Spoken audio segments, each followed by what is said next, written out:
Every car on the road is trying to be a police. You know, if you see your head or camera or your body sticking out of the car, they are not going to let it off. You know.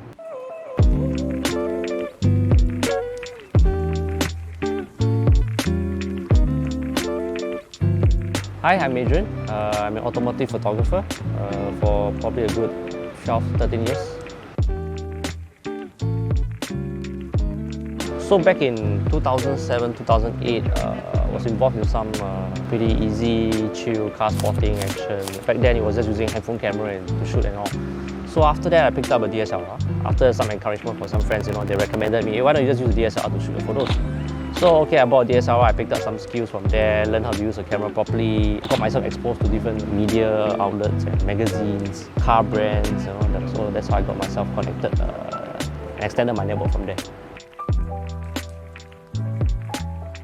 For me, over the years, definitely photography style. So only recently I changed to mirrorless camera. Of course, that changed the shooting style a bit. And nowadays, there's a lot of use of presets and all. It makes the photos so much more different. For other than photography style, locations in Singapore, I would say locations in Singapore are very hard to find. Singapore is just a small place. You explore almost every corner of Singapore and then you lock it down into a book and you have a list of locations to refer to. Every now and then, these locations get taken down, the location gets changes to something else, so it's not easy to find new locations. So another change is, over the years, I realized was also social media. Back then, it was just, you know, posting on probably your Facebook profile and forums and all. But nowadays, Instagram and there's a lot more platforms for you to post your works and all. You're posting your works out there so that people can recognize and see it more.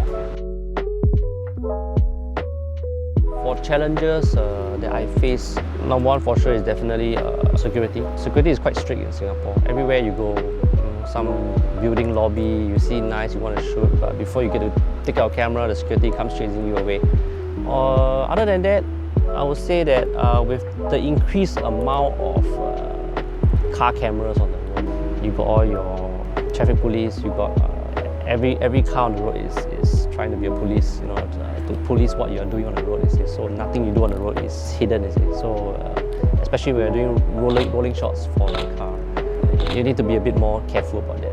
If you see your head or camera or your body sticking out of the car, they are not going to let it off. They'll just like document it and post it online. Oh no, why is this person coming out of the car doing a shoot like this? So for me, I make sure that when I'm doing these kind of shots, traffic is clear, no one is behind me, or if there's any car coming, I'll just pause. I might lose the chance to shoot along the way, but there can always be another chance for another round, you know. Okay, so the last challenge I would say is the overuse of locations. Some of these locations are, of course, they are nice to shoot at, they have nice background. For me, it's just like every time I'm going back to the same place, how do I make it different? You know, how do I make the shots look different from what I've shot before? So it's always about finding new angles to do it. I would say car modification in Singapore is actually quite strict, but also lenient at the same time. Just that sometimes things get taken out of context and I don't know, it just doesn't portray well. So yeah, I still think overall it's quite fair because they still give you some leeway above certain things, like their legal exhaust for you to change to, you get to change your brakes and all these kind of things. So it's actually not so bad. When it comes to my cars, I had a Sirocco last time, a Volkswagen Sirocco 1.4. So I had it as my first car. So after that, I had a Sirocco for 2 years. I changed to Audi A4 Avant. I did mostly aesthetics on that car. That car, I also didn't get any trouble with the authorities. I don't think it's fair to have this stereotype against all these modified cars, or what you call it, by-wire vehicles and all. They also have equal and fair chance of screwing up on the road and driving recklessly. It's not just all these cars, they are heavily modified or they're modified doesn't mean that they'll be driving recklessly. So I don't think it's fair. Overall, you know, I've encountered many of these kind of funny drivers on the road myself. Yeah, I do get a lot of reactions on my videos when I face these kind of encounters. I just post it up just to let everybody have a good laugh and see what goes on out there. how often I get this kind of people on the road. Yeah, I mean, some drivers, they are just, I don't know, probably they are daydreaming, or I don't know how they get their license. Okay, thank you guys for listening to my story.